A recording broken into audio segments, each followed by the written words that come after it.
In an effort to bridge the digital divide, President Joe Biden last week announced that 20 internet service providers have agreed to speed up internet service and lower costs for millions of Americans. One of those providers is based in Kansas. Reporter Grant DeMars has more.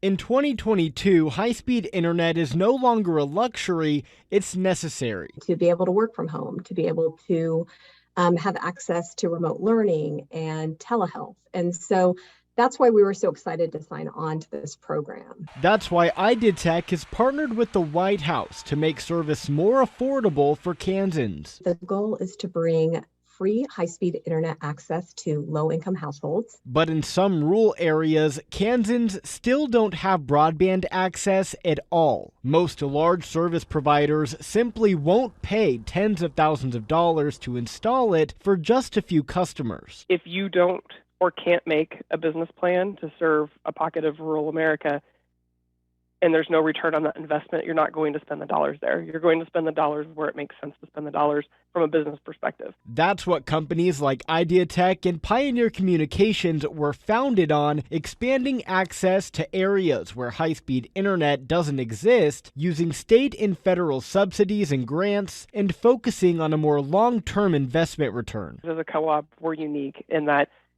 we don't answer to Wall Street. We don't answer to shareholder pressure. What we answer to is our member owners. And our member owners desire to have service and cutting edge services in the areas that they live. The payout of that investment, survival of the rural communities, and seeing local economies thrive. Those who participate in the federal program will get $30 subsidies for those internet services. A little bit